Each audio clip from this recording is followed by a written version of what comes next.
Le mercato olympien, comme chaque été, est déjà très chargé dans le sens des départs et des arrivées. Et comme l'été dernier, comme au cours de la saison, on reprend notre podcast Talk Zone, cette fois-ci en vidéo sur YouTube, mais également sur Spotify. Donc pour les habitués sur Spotify, vous avez déjà l'habitude de nous écouter, mais sachez qu'on est désormais sur YouTube en facecam. Et pour ce faire, j'ai comme à mon habitude des chroniqueurs de qualité, puisque j'ai avec moi Well et Lilian, que vous connaissez déjà si vous êtes sur la chaîne. J'espère que vous allez bien, Well et Lilian. On va traiter aujourd'hui du début du mercato olympien avec les dernières rumeurs transferts. On va commencer d'abord par les départs, parce que si on pensait que le mercato olympien allait être très animé au niveau des arrivées à l'aéroport de Marignane, ça va plutôt être les départs qui vont commencer, puisque on a déjà des grosses rumeurs qui nous ont été indiquées, à commencer par le départ de Iliman Ndiaye, départ qui était quand même assez inattendu. Qu'est-ce que vous en pensez, les gars, du départ de Iliman Ndiaye, vous qui avez vu les rumeurs? Je commençais par toi, Lilian. C'est étonnant. Assez étonnant. On avait un joueur qui était sur l'écoute très fan du club, qui voulait rester longtemps. Et je ne pense pas que c'est le club qui l'a poussé vers la sortie, parce que c'est un joueur de qualité, même s'il a fait une saison plus que moyenne. C'est assez étonnant de le voir partir maintenant. Après, il faudra savoir ce qui s'est passé. Et moi, je suis un peu déçu quand même, parce que même s'il a quand même bien raté sa saison, on voit des qualités. On voit des qualités qu'on a besoin à Marseille. C'est un joueur qui peut faire lever le Vélodrome. Dommage, frustré un petit peu, frustré. Donc on est clairement sur un gâchis à première vue. Toutefois, on parle d'une belle opération du côté de Foot Mercato et de la presse, puisque d'après nos informations, déjà d'une part, l'OM a refusé une première offre de plus de 20 millions d'euros. La Foot Mercato nous dit qu'Everton et l'OM sont près d'un accord. Ouais, on va plutôt rester sur l'actualité, si on reste pas sur la saison qui vient de se passer. Si tu vends Iliman plus de 20 millions d'euros, tu retiens quoi? Tu retiens un gâchis ou une belle affaire, puisqu'il y aura une plus-value? Techniquement, c'est une belle affaire parce que tu as une plus-value, mais après, c'est un peu frustrant. Vraiment, moi, je vais reprendre le mot de Lilian. Je peux résumer tout ce qu'on pense d'Iliman Ndiaye, c'est juste frustrant à la fin. Et, enfin, c'était insupportable de voir des gens écrire Ah, c'est le jongleur de Saint-Charles. Le type, il se barre, il va aller réussir ailleurs. Je pense qu'il peut réussir ailleurs. On voit des qualités. Vraiment, sa prise de balle, j'en ai pas vu beaucoup des joueurs à Marseille avec une aussi belle prise de balle depuis des années. Donc, il va aller s'éclater ailleurs. C'est frustrant, mais écoute, comptablement, si c'est 20 plus de 20, c'est bien pour nous. Mais tu vois moi, ouais, j'ai du mal également sur cette analyse de la plus-value, parce que je me dis que si le mec, avec une saison ratée, il a 23 ans aujourd'hui, part pour 20 millions, je me dis, avec une saison réussie, qu'est-ce que ça aurait pu être? Je pense qu'on peut faire x2 peut-être, je sais pas. On est sur des clubs anglais, il y a Crystal Palace qui est également dessus. Après, si tu vends 25 millions et que tu prends peut-être pas le risque d'une deuxième saison ratée, je peux le comprendre. Mais pour moi, comme tu le dis, c'est un joueur avec des qualités évidentes. Après, je crois qu'il y a d'autres raisons à son départ, si je dis pas de bêtises, qui ne sont pas uniquement sportives, puisqu'il y a également des raisons personnelles. Est-ce que vous comprenez, vous, cette volonté du joueur de repartir en Angleterre? Les raisons personnelles, c'est compliqué. S'il s'avère qu'il y a eu quelque chose de grave, bon, on peut rien dire. C'est la vie. Je pense que la vie, c'est quand même avant le foot. Après, si c'est juste une question de adaptation à Marseille, on ne pourra pas me faire croire que Marseille est une ville où on s'adapte difficilement. Voilà, c'est pas la ville la plus grande. Surtout pour quelqu'un qui la connaît. Enfin, lui, peut-être pas sa famille, parce qu'il a une famille, du coup, il est marié avec une Anglaise, si je dis pas de bêtises. Ouais. Et c'est quand même une ville qu'il connaît plus ou moins. Donc, ouais, pour moi, c'est pas une excuse. Donc, parce qu'en fait, si on va dans ce postulat-là, beaucoup de joueurs diront ça à chaque fois, mais en fait, c'est un problème mental. Et moi, Iliman, toutes les qualités qu'il a, c'est super, mais très vite, et ce, à la première conférence de presse qu'il a fait chez nous, je me suis dit, ce petit, je ne sais pas s'il aura le mental, même s'il a l'envie. Donc, pour moi, je n'accepte pas cette excuse s'il s'avère que c'est pas quelque chose de grave. En tout cas, si on doit parler rapidement du passage de Iliman à l'OM, est-ce que vous auriez un mot pour définir son passage? Un mot, très rapidement, quelque chose qui vous a déçu, ouais, par exemple? Frustrant. Il est tellement fort et en même temps tellement frustrant, genre lève la tête mon grand. Et c'est ça le mot. C'est même pas frustrant, c'est lève la tête mon grand. C'est tout. Moi, je mettrais pression. Je sais pas ce que tu vas dire, Lilian, mais pour moi, c'est pression du transfert, la pression au cours de la saison avec tout ce qui s'est passé d'extra-sportif du côté de l'OM. La CAN, moi je l'avais dit lorsqu'il était en difficulté au début de saison, je pensais que ça allait mal se passer sa première saison et qu'il allait exploser sur la deuxième, parce qu'il y avait la CAN, il y avait la naissance de son enfant, des problèmes personnels avec un décès dans sa famille, les changements d'entraîneur à l'OM, un système qui n'était pas idéal pour lui sous Gattuso, on lui demandait de jouer ailier, c'est pas du tout un joueur d'aile. D'ailleurs, je trouve que c'est un mec qui aurait même pas fait carrière s'il avait été uniquement ailier. Ce qui lui permet de décoller, c'est justement le fait qu'il avait été replacé dans l'axe du côté de Sheffield. Il y avait énormément de paramètres qui, pour moi, faisaient que, franchement, sur une première saison, on pouvait s'attendre à rien. Mais le passage de Gasset, il y a quand même ce mois de mars où le mec, il marque son premier but en Coupe d'Europe, il marque contre Clermont, si je dis pas de bêtises. Il fait un gros match également contre Nantes. Il enchaîne 3 matchs de haut niveau. Villarreal aussi. Villarreal où il fait un gros match, je crois pas qu'il marque. Et tu dis, bah peut-être que c'est enfin, on a enfin un décollage. Et derrière, le mec rechute un peu. L'occasion contre l'Atalanta, on s'en rappelle tous. C'est vraiment, c'est frustrant. Je suis d'accord avec toi. Je pense qu'il y a aussi cette question de pression. Je sais pas si Lilian, tu veux rajouter un truc sur Bennyman. Pour la pression, je vais mettre une nuance, c'est que la pression, c'est pas nous qui lui avons mise. Il se l'est mise tout seul. Ah, l'arrivée à 2h du matin à l'aéroport avec. C'est pas mettre la pression, ça. Ça, c'est montrer qu'on est content qu'il soit là. Oui. C'est pas pareil. Moi, j'ai pas vu des gens au bout de 2 matchs commencer à dire ouais, il est pas bon. Moi, j'ai pas vu ça. Alors que pour d'autres joueurs qui ont beaucoup moins de qualité, ça, je l'ai vu. Donc la pression, il se l'est mise tout seul. Et beaucoup de gens à Marseille te diront, mais on est chaud pour qu'il fasse une deuxième saison. Parce que les gens croient en lui avec tout ce qu'il a dit. Donc, moi, je parlerais aussi de malchance. Je sais pas si vous voyez ce que je veux dire, c'est que, en fait, Iliman Ndiaye, sur son début à l'OM, au bout de 3 jours, déjà, on lui demande d'aller jouer un barrage au Panathinaikos. Je pense qu'il y a aussi le problème de la planification sportive du club. Quand je parlais de pression, il y avait aussi le dossier. Le dossier a été hyper long. C'est un dossier qui a duré 3 semaines avec énormément de changements de situation, de rebondissements. Un coup, il veut rester à Sheffield, un coup, il veut partir. Je pense qu'en fait, même lui, je pense, hein, c'est un avis, c'est pas une info, même lui n'était pas convaincu du fait d'aller à l'OM. Il y avait peut-être ce doute-là de se dire, peut-être que si je reste à Sheffield dans un contexte que je connais, je vais m'épanouir. L'OM, c'était une belle manière d'exploser, mais c'était aussi une aussi belle manière de se brûler les ailes. Donc, je pense qu'il y a aussi ce doute-là. Et quand je parle de malchance, c'est que, rappelez-vous du match face au Panathinaikos, le match retour. Il fait un très gros match. Si sur le match retour contre le Panathinaikos, il y a cette première action, il y a cette action où il dribble tout le monde et il tire dans la surface et que ça tape pas le poteau, truc tout con, hein. Mais je pense que ses débuts à l'OM ne sont pas du tout les mêmes. Et d'ailleurs pour Marcelino également. Donc il y a ce côté malchance dans la saison de l'OM qui fait que c'est dur aujourd'hui de taper sur Ndiaye. Je pense qu'on va retenir. Ce qu'on va retenir, c'est que c'est pas footballistique. Ouais. Le passage d'Ndiaye, le problème n'était pas footballistique. Ça peut être quoi d'autre que footballistique, Ariles. Sincèrement, il n'y a pas de malchance dans le foot, il y a juste des mauvais contextes. Ok, le unlucky shot, comme ils disent, c'est parce que ton tir, tu l'as mal pris, tout simplement. C'est comme ça, c'est le foot, ça arrive et c'est fait d'erreurs, c'est fait de bonnes choses. Il faut juste comprendre que parfois, il y a des contextes qui sont pas bons et qui sont pas propices à une évolution ou à un succès, tu vois. Et aujourd'hui, Iliman, c'est pas un succès, malgré le fait qu'il ait eu ce qu'il a, et ce qu'il a fait, et ce qu'il a dit, plus ses qualités en tant que joueur en plus et en tant que personne. C'est tout. Moi, sincèrement, je le résume dans c'est pas un succès, malheureusement, mais merci, au revoir, quoi. Surtout s'il y a une belle plus-value derrière.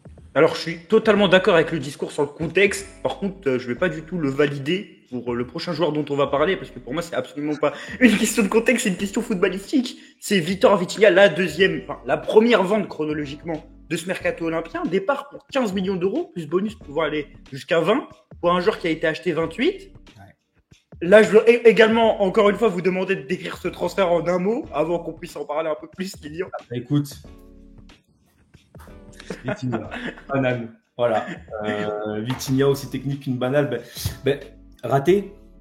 Du début à la fin, on y a cru, on a voulu y croire au vu de l'investissement. Et puis là, on va le refourguer au Genoa pour combien on avait dit? Entre 15 et 20? Entre 15 et 20. Une belle opération pour l'OM. Ouais, on s'en sort bien, mais sportivement, qu'est-ce qu'il nous a apporté? C'est la question qu'il faut se poser. Il nous a rien apporté. C'est un joueur qui se bat, hein. Voilà, il se bat avec ses armes. Il n'a jamais triché selon moi. Il y a des combattants de MMA aussi qui se battent. Pourquoi ils ne signent pas à l'OM?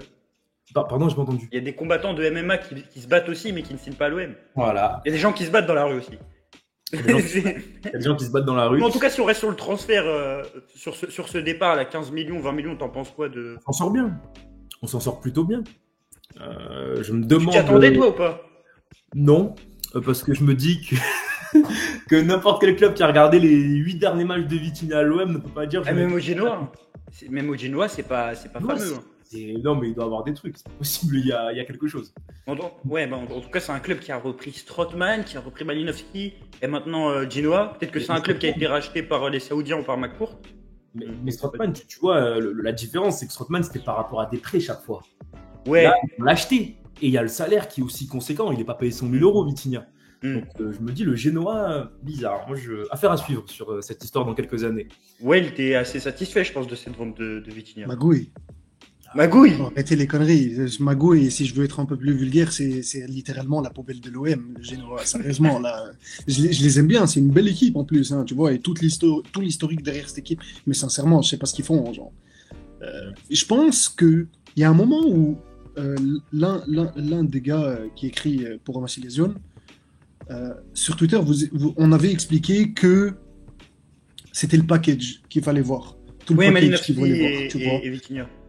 Au final, on s'en sort mieux sur Vitinha que sur Malinowski, mais en fait, il est évalué plus fort, Vitinha, parce qu'on a dévalué Malinowski, tu vois. Exactement. Pour expliquer très rapidement, pour expliquer en d'autres mots avant que tu continues, c'est que l'OM vend Malinowski au Genoa, prête avec option d'achat Malinowski au Genoa l'été dernier. Le Genoa ne veut pas lever l'option d'achat de Malinowski en janvier. L'OM envoie Vitinha en prêt. Le Genoa lève l'option d'achat de Malinowski pour une somme plus faible, pas 10 millions mais 6 ou 7 millions. Et là, le Genoa qui voulait pas lever l'option d'achat de Vitinha à 25 millions d'euros, la lève à 15 plus bonus. Donc au final, ce qu'il faut bien regarder, c'est bien évidemment le package. Mais si tu regardes le package, en tout cas aujourd'hui, pour 2 joueurs qui sont malheureusement des flops, même si je pense que Malinowski n'aurait pas été un flop si on avait conservé un système comme celui de Tudor, Vitinha, on aurait pu ramener son daron comme entraîneur, ça aurait pas marché dans tous les cas. Je trouve qu'on s'en sort bien au final. Non, clairement, c'est clair. Excuse-moi, je regardais en même temps et on pourra en parler un peu plus, mais on a eu un accord avec un autre club par rapport à un départ là, donc on pourra en parler aussi. On va en parler. Mais oui, Vitinha, malheureusement, ça n'a pas marché. Je suis complètement d'accord avec les Lions. C'est le type de joueur, c'est encore plus frustrant que pour certains autres joueurs où tu dis, purée, le type n'a pas de qualité vraiment visible en tant que footballeur, tu vois, mais tu sens que c'est pas quelqu'un de mauvais et tu veux qu'il réussisse chez toi, mais après, voilà, genre c'est... Mais c'est du football, c'est ça le problème, c'est qu'on est sur du football. Ne parle pas d'Aix en Provence, s'il te plaît. Ne parle pas de la culotte. Non mais c'est pas ça, c'est pas ça. Non mais le problème c'est que c'est du football et que le mec soit gentil ou méchant. Moi je vais vous dire la vérité, je m'en tape un rein. Mais c'est pas ça, Ariles, il faut parfois tu veux pas dénaturer aussi le côté humain du foot, tu vois. Et c'est pour ça que parfois tu dis merde, le joueur il est mauvais, mais c'est pas quelqu'un qui triche, t'as envie qu'il fasse mieux, mais tu sais que ses qualités, elles ne vont jamais dépasser un certain potentiel, tu vois, et donc automatiquement tu sais que toi, tu vas jamais le garder. Mais tu vois, ouais, sur ce discours-là, je peux l'entendre, mais pour 28 millions d'euros, je compare avec les autres 9 qu'on a eu à l'OM, c'est le plus mauvais. Sur l'air d'euros... Sur l'air Longoria. Suarez, pour moi, il est meilleur que lui. Et Suarez, c'était démonté. Oui, regarde, Ariles, un joueur comme Gonzalo Ramos, est-ce qu'il vaut vraiment les 80 millions sur lesquels ils ont investi? Il vaut pas les 80, mais il a une certaine qualité. Mais il a une qualité. Est-ce que l'autre, il a pas mis autant de buts aussi en championnat de l'autre côté? Il a marqué beaucoup de buts. En Europa League aussi, il a marqué beaucoup de buts. Donc tu te dis, purée, vu l'âge, vu l'équipe, vu telle et telle chose, c'était sûr que tu allais payer un gros prix pour lui. Le prix, je le sépare complètement de la personne. Tu vois ce que je veux dire? C'est pour ça que j'arrive à... Même en le séparant, j'ai du mal. Même en le séparant. Moi, je parle d'un joueur qui joue à l'Olympique de Marseille. Je trouve ça... C'est clair. Quand tu le prends comme ça, c'est clair et net. Justement, est-ce que vous jugez, pour conclure la partie sur Vitinha, que c'est le pire transfert de l'histoire récente de l'OM ou pas? De l'histoire de l'OM? Récente, de l'ère McCourt. Est-ce que c'est le pire transfert? Non, Strootman, il a fait trop de mal. Ah, il a fait trop de mal, Strootman. Aussi. Strootman, c'est clair et net, mec. Il l'a tué. 25K, plus je sais pas combien de salaire. 25 millions, pardon, et 5, je sais pas combien de salaire. Ça fait beaucoup, mon gars. Moi, je dis que c'est deux transferts similaires au niveau du niveau de dépenses et du tournant que ça représentait.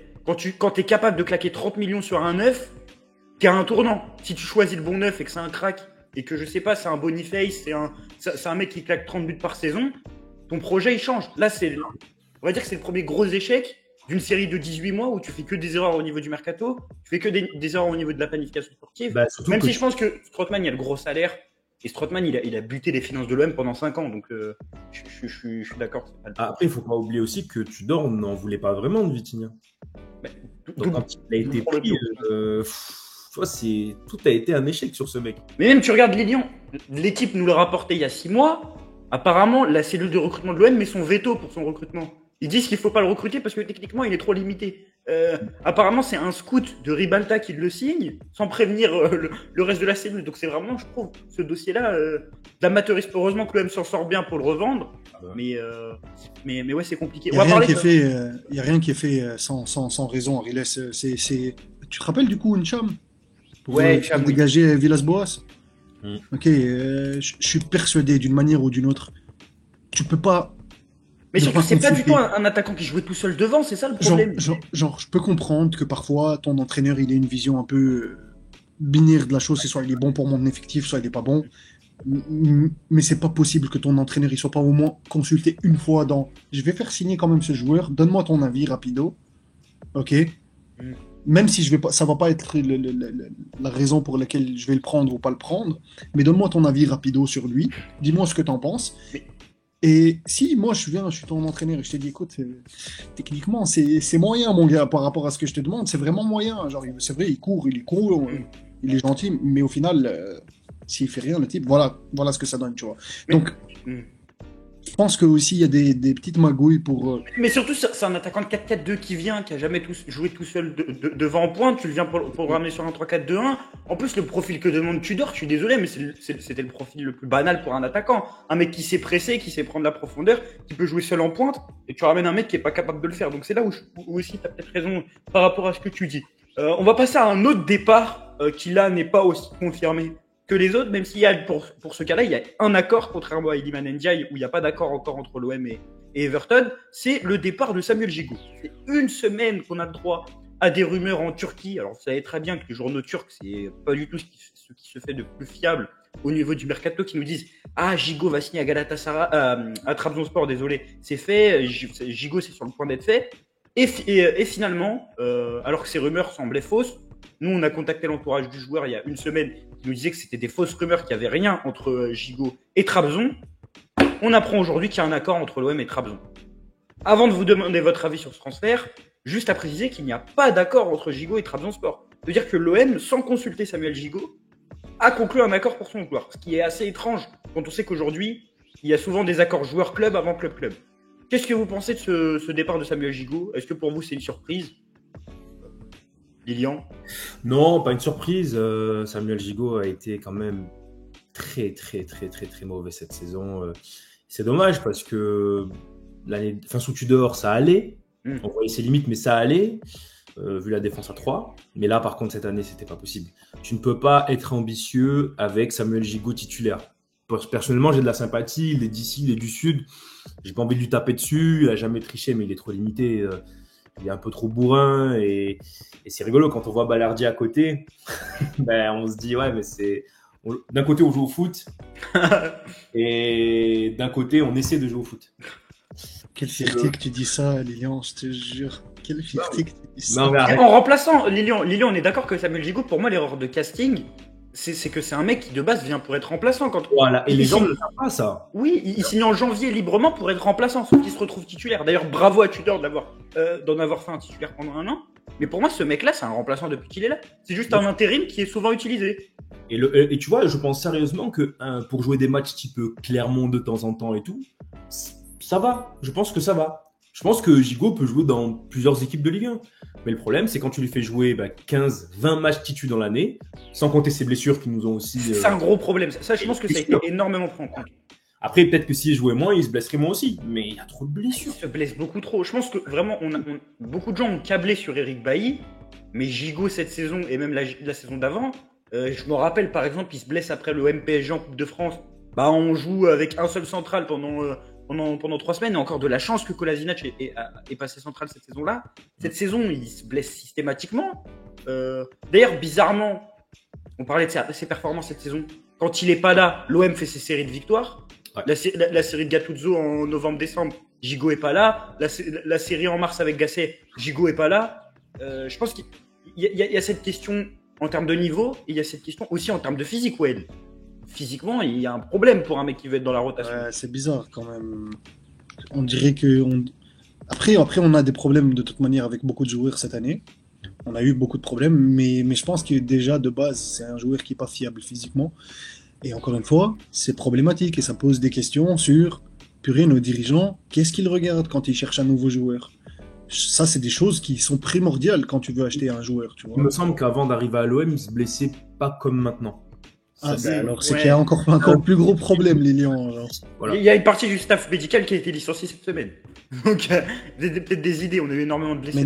Mais ça pose encore plus problème. Ça veut dire que quand tu viens à Marseille, l'exigence que tu dois donner encore plus, qui est supposée être plus grande que celle du Spartak Moscou ou de n'importe quel autre club qui est en dessous du niveau de l'OM, elle n'est pas respectée. C'est-à-dire que le type, il vient, il s'amuse.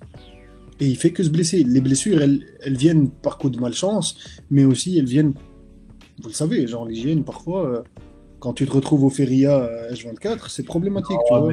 Après, des rumeurs on va pas répondre ce genre de rumeurs dans notre podcast. Non, c'est pas répandre. Il peut faire ce qu'il veut, tant que ça n'impacte pas son travail. C'est ça que je dis. Est-ce que ça impacte son travail? C'est une autre chose. Mais je pense par rapport à tout ce que on a parlé du physique, on a parlé du fait d'être remplaçant. Je pense qu'il y a un autre problème dont on n'a pas parlé. Techniquement, ça colle pas avec De Zerbi. Ça colle pas. On est sur un des entraîneurs qui responsabilise le plus ses joueurs à la relance, et on est sur un des joueurs qui aime le plus se déresponsabiliser à la relance. Systématiquement sur les phases de relance de l'OM, il est au milieu de terrain pour pas proposer de solution. Je trouve que ça colle pas du tout avec De Zerbi, Samuel Gigot. Même en termes de style, on est plus sur un joueur d'une équipe physique, d'un jeu de duel agressif. Là, on va passer sur un football de possession. Tu veux dire qu'il réussirait à l'Atlético de Madrid? Non. Non, parce que même à l'Atlético de Madrid, t'es très responsabilisé à la relance. Lui, il l'est pas du tout. Je pense qu'on est vraiment sur un défenseur dépassé un peu. Genre comme tu l'as dit, Lilian, Balerdi il joue au foot. Gigot il essaye de jouer au foot pour te reprendre, mais Gigot on est vraiment sur un défenseur de duel. C'est pas un mec, faut le dire aussi, c'est pas un clown. Il a rendu énormément de services à l'OM. Bien sûr, mais moi je crache pas dessus. Hein. Je le vois dans la rue, je lui serre la main. Même c'est plutôt un bon coup. Tu le prends pour 300 000 € en janvier 2022. Tu vas le revendre 3 millions parce que l'accord est annoncé à 3,5 millions. Il t'a servi. Il a jamais eu un gros salaire. Il a jamais. Ça, je sais pas. Il a 150 000, 180 000, un truc comme ça. Hein. Je sais pas du tout. Personnellement, sur son salaire, j'en sais absolument rien du tout. Parce que t'as la prime à la signature en plus, vu qu'il a plus ou moins arrivé libre. Il a pris 8 millions la signature, j'ai Ouais, je pense, ouais. Je pense qu'il a pas pris un gros truc. Mais voilà, quoi. C'est un mec, il est venu, il était fiable, tu fais une plus-value, et tu vas racheter un autre défenseur central derrière. Donc, Non, il kiffe l'OM. Ça se voit. Ça se voit que c'est son club, ça se voit qu'il aime l'OM. Tant mieux. Et j'apprécie d'avoir des joueurs comme ça. Ça peut responsabiliser des joueurs de temps en temps, d'avoir, tu sais, genre des mecs autour de toi quand tu dis putain, allez, je vais les pousser parce que moi j'aime ce club, je vais me battre pour ses supporters, je vais me battre pour le blason, tu sais, tout le charabia qu'on aime en tant que supporter, tu vois. Malheureusement, ça n'a pas marché par rapport à ses qualités et aussi par rapport à des blessures cette année, mais bien sûr que merci pour ce que tu as fait. Je pense qu'il va kiffer la Turquie. C'est littéralement un super endroit pour jouer au foot. J'espère qu'ils vont toujours le payer. Mais quoi qu'il en soit, voilà, c'est bien pour lui. Genre, c'est bénéf pour lui maintenant d'aller en Turquie. Il va s'éclater. Genre. Il aura eu de bons souvenirs. Tu vois, pour le coup, il est d'ici, il a joué à l'OM, il s'est fait 2 ans. Voilà, on aurait aimé faire 2 ans à l'OM. Hein. Et c'était un rêve pour lui. Mettre ça dans ton CV toute ta vie, ça. Toute ta vie dans son CV, ça reste. Genre. Et c'est un rêve pour lui qui semblait irréalisable. En tout cas, Trabzon, ça a l'air d'être. Je pense que c'est assez compétitif en Turquie. Je vais quand même regarder le classement du championnat turc. Ça finit 3e. Donc, ils jouera la Coupe d'Europe. Ils avaient été champions il y a 2-3 ans. Donc, c'est assez intéressant. Il nous reste quelques minutes dans ce podcast. Je pense qu'on peut évoquer rapidement une signature. Très rapidement, c'est celle de Lilian Brassier. J'en ai déjà personnellement parlé dans une de nos vidéos. On a fait un sujet dessus sur Instagram. N'hésitez pas à le lire. N'hésitez pas d'ailleurs à vous abonner à la chaîne YouTube, à liker la vidéo et également à nous suivre sur le podcast. Qu'est-ce que vous en pensez de cette signature de Brassier? Je pense pas que ce soit pour remplacer Gigot. C'est plus central gaucher. Vous en pensez quoi, vous? Central gaucher, c'est génial. On n'en avait pas depuis longtemps. Il en fallait un. Après, je suis content de la signature, mais je ne m'enflamme pas non plus parce que oui, il fait une super saison avec Brest, mais il faut confirmer après. Une bonne saison aujourd'hui, ce n'est pas gage de qualité après. Donc c'est l'OM, c'est un autre contexte. On sort d'une saison difficile où je pense que l'exigence sera encore plus haute. On va l'accompagner en espérant que d'ici un an ou deux, il soit à un très bon niveau. Il performe. En tout cas, 10 millions d'euros, ouais, tu trouves que il a un an de la fin de son contrat, il était suivi par Bologne et par plusieurs clubs en Ligue des Champions. D'ailleurs, il aurait refusé pas mal de clubs en Champions League pour l'OM. Tu trouves que c'est un bon deal? C'est une bonne première signature? C'est une bonne première signature, encore plus parce que tu affaiblis un concurrent, Oui. entre guillemets. Là, ça va, ouais. Et c'est comme ça que moi je vois le foot en général, et ça a marché pour un club au début des années 2000, c'était Lyon. Ils venaient, ils prenaient, ils piquaient un peu dans tous les clubs en France. Et c'est comme ça qu'ils ont monté une grosse équipe pour eux aussi. Je pense que c'est hyper important aussi d'acheter en France. C'est un mec qui connaît le contexte, c'est un mec qui connaît le championnat, qui connaît déjà Marseille, mine de rien, tu vois. Même si quand tu joues en France, tu connais l'OM. En tout cas, tu connais l'OM, tu sais quand tu joues contre eux ce que ça donne, donc tu sais que tu vas devoir te dépasser encore plus contre toutes les équipes contre qui tu vas jouer, tu vois.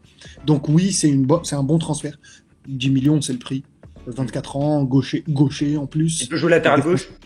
Les défenseurs centrales gauchers, ils sont en pénurie. Regarde. Français en plus. D'où le fait que si on réfléchit rapidement, quand je te dis défenseur central gaucher en Ligue 1, moi, la seule personne à qui je pense, c'est Medina en plus.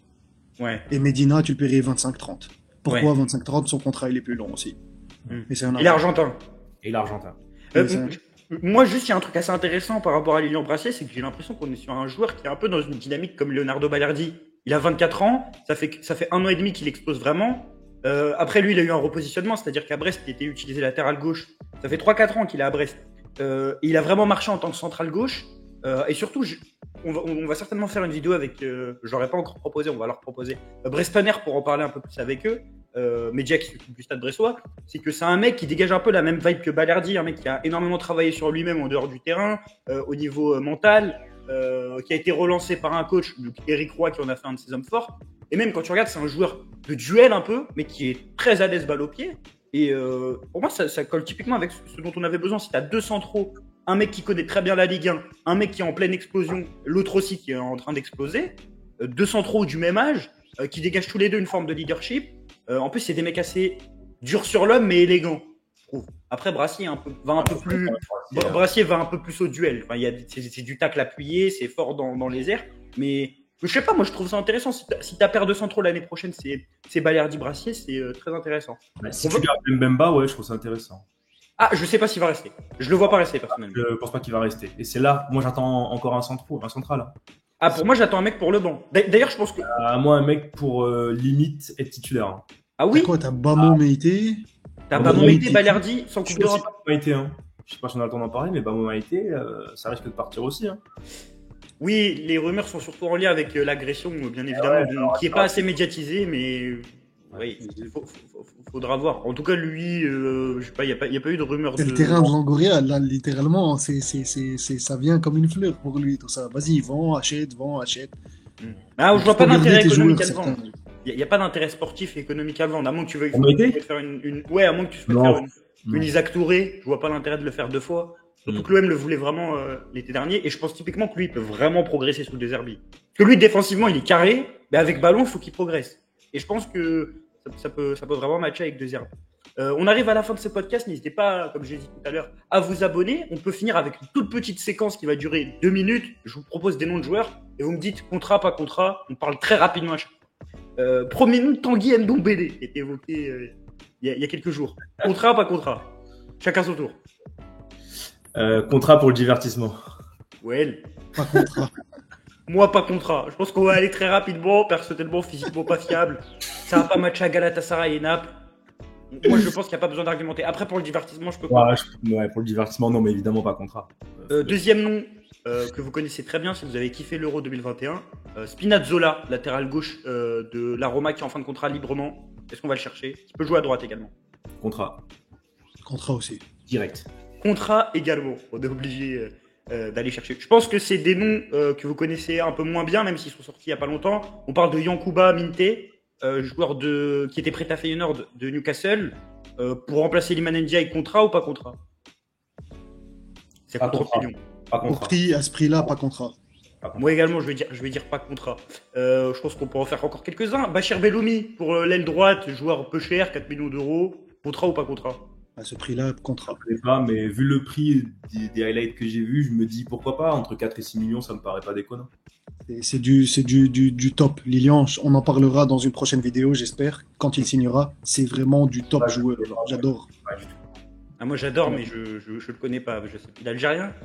Je sais pas, moi Ah, je suis c'est un pas très bon algérien, joueur. donc ça va. C'est un très bon joueur, c'est un super joueur. Je vois un peu de Riyad Mahrez en lui. Et on peut finir avec un dernier nom. Alors, je réfléchissais à ce que j'avais en tête et je pense qu'on fera une vidéo sur lui. Là, vous allez répondre directement oui. Georges Mikotadze.